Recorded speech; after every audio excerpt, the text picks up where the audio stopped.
Everyone, स्वागत है आपका इस प्यारे से यूट्यूब चैनल पे। मेरा नाम है शौर और मैं बीएससी नर्सिंग सेकंड ईयर का स्टूडेंट हूँ।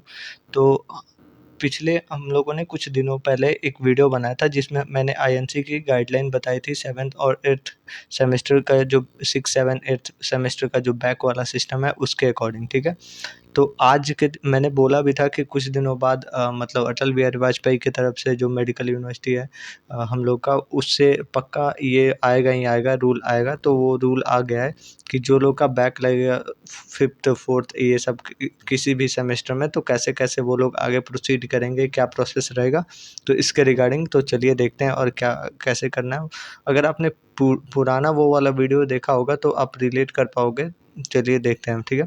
अटल बिहारी वाजपेयी की तरफ से मेडिकल यूनिवर्सिटी है, बहुत सारे लोग बहुत दिनों से मतलब जा रहे थे वहाँ पे और रैली कर रहे थे और मतलब बहुत सारे वहाँ पे एक्टिविटी कर रहे थे, ठीक है। तो उससे के रिगार्डिंग अभी मतलब भीड़ को देख के या फिर डेली की मतलब एक्टिविटी को देख के वो लोग मतलब आईएनसी की जो गाइडलाइन है उसके अकॉर्डिंग रूल बनाया। रूल क्या है, आईएनसी का ही जो मतलब गाइडलाइन था एग्ज़ाम का, उसी को कॉपी पेस्ट कर दिए, ठीक है। ये मतलब मेनली 4, 5th, 6, 7, 8th के लिए है, ठीक है। इन सारे सेमेस्टर्स के लिए, ठीक है। तो अगर हम बात करें तो ये आपका आज ही के दिन आया है 8th ऑफ जुलाई को, ठीक है। 8th ऑफ जुलाई को आया है, बीएससी नर्सिंग कोर्सेज़ के लिए। और ये मतलब नर्सिंग मतलब सेमेस्टर जो एग्ज़ाम होती है उसके अकॉर्डिंग है। और ये आपके आईएनसी के गाइडलाइन द्वारा ये दिया गया और ये तय किया गया है, ठीक है। और इसमें मतलब है क्या वो देखते हैं, ठीक है। पिछले वीडियो में हम लोगों ने ये बात कर लिया है, एक बार मैं दोबारा ही बता दे रहा हूँ, ठीक है। वो सारे कैंडिडेट जो ऑलरेडी मतलब प्रीवियस जो एग्ज़ाम्स हैं मतलब जो मतलब अपीयर करने वाले हैं 5th सेमेस्टर में, वो सारे लोगों को परमिट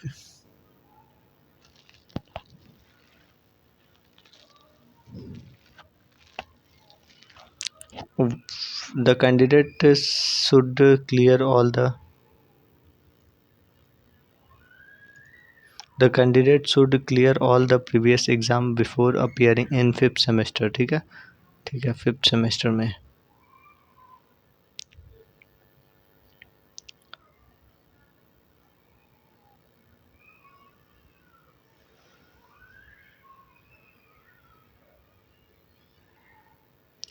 तो रूल कुछ ऐसे है कि आपका जो मतलब सेमेस्टर एग्ज़ाम है उसके अकॉर्डिंग है, ठीक है।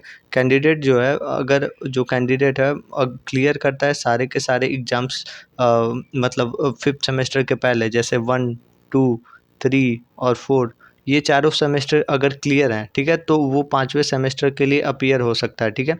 अगर वो चारों सेमेस्टर अगर क्लियर नहीं है तो उन चारों सेमेस्टर को पहले क्लियर करो, फिर 5th सेमेस्टर में आप जा पाओगे और उसके बाद से आप आगे मतलब ये सब स्टडीज़ कर पाओगे, ठीक है। तो और इसके बाद से जो दूसरा रूल था वो मतलब 7th सेमेस्टर के लिए था। जो लोग 7th सेमेस्टर में अपीयर होने वाले हैं, मतलब 6 से आप 7th सेमेस्टर में जा रहे हो, तो 1, 2, 3, 4, 5, 6 और मतलब ये छहों सेमेस्टर जो है वो सारे के सारे ये छहों सेमेस्टर क्लियर होने चाहिए, तब आप 7th में मतलब अटेम्प्ट कर पाओगे, एग्ज़ाम दे पाओगे, ठीक है। और इसके रिगार्डिंग ये बहुत आईएनसी का बहुत पहले ही ये गाइडलाइन आ चुका है, ठीक है। कैंडिडेट को मतलब सारे के सारे प्रीवियस एग्ज़ाम क्लियर करने होंगे, जो भी आपके फाइनल्स हैं। जैसे कि आप ये सोच रहे हो, रुकिए मैं अच्छे से बता दे रहा हूँ। जैसे कि आपको आपको मैं शुरू से बताता हूँ। First semester, second semester, third semester और फोर्थ सेमेस्टर, अगर ये सारे सेमेस्टर्स क्लियर हैं तो आप 5th में एग्ज़ाम दे सकते हो, ठीक है।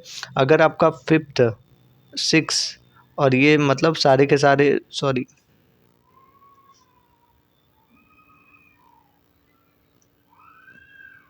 मैं इसमें सही से बता दे रहा हूँ। ये फर्स्ट सेमेस्टर, सेकंड, थर्ड और फोर्थ, ये चारों के चारों अगर सेमेस्टर्स क्लियर हैं तो आप 5th में जा सकते हो, ठीक है। 5th एग्ज़ाम दे सकते हो, ठीक है। और इसके बाद से अगर देखें तो 5th, 6 तक क्लियर है, ये मतलब 1 से लेके ये सारे सेमेस्टर्स और ये सेमेस्टर्स, तो आप 7th दे सकते हो। और 7th देने के लिए आपको 8th देने के लिए आपको 7th के पहले सारे के सारे सेमेस्टर्स क्लियर होने चाहिए। तो कुल मिला के आपका जो है फर्स्ट, सेकंड, थर्ड, फोर्थ, ये अगर मतलब चारों के चारों सेमेस्टर्स क्लियर हैं तो आप 5th एग्ज़ाम दोगे।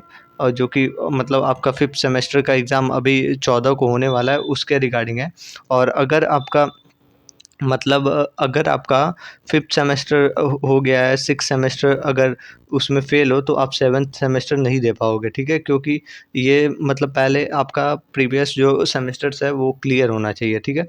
और इसके रिगार्डिंग है अगर 7th सेमेस्टर क्लियर नहीं हो रहा है तो आप 8th नहीं दे पाओगे, क्योंकि इसके पहले भी 7th सेमेस्टर के भी पहले आपका ये जो पुराने मतलब सेमेस्टर्स क्लियर होने चाहिए। फाइनल सेमेस्टर 8 ही है और 8 के पहले आपके सारे ही सेमेस्टर्स क्लियर होने चाहिए, तभी आप 8th सेमेस्टर दे पाओगे। तो कुल मिला के जो रूल है, वो रूल है कि फर्स्ट, सेकंड, थर्ड, फोर्थ तक अगर क्लियर है, तो आप 5th दोगे, ठीक है?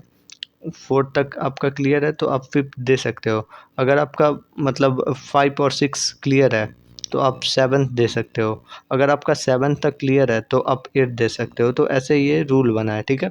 तो आपका अगर 3rd में पहले तो मैं बता रहा हूँ कि कौन से सेमेस्टर में बैक लगेगा, तो आप मतलब प्रमोटेड रहोगे, लेकिन मतलब एनुअल बैक नहीं लगेगा, उसके अकॉर्डिंग है ये, ठीक है? फर्स्ट सेमेस्टर की अगर बात करें, फर्स्ट सेमेस्टर बैक लगता है तो कोई बात नहीं, चलेगा, ठीक है।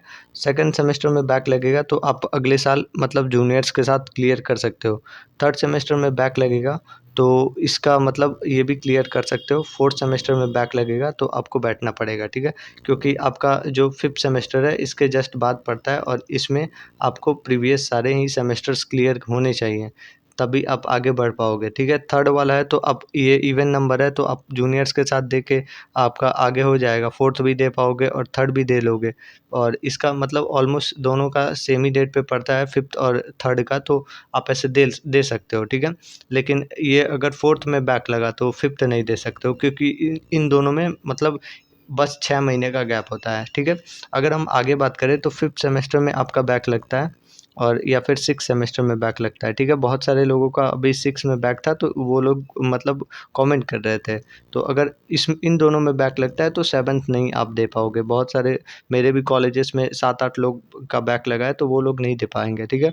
और इसके रिगार्डिंग है, और अगर आपका सेवन्थ क्लियर नहीं है तो आप 8th भी नहीं दे पाओगे, क्योंकि ये फाइनल अगर एग्ज़ाम देना है तो पहले का क्लियर होना चाहिए। तो ये आपका जो गाइडलाइन था, आईएनसी का गाइडलाइन ही था, उसको कॉपी पेस्ट बस कर दिया गया है अटल बिहारी वाजपेयी से, ठीक है।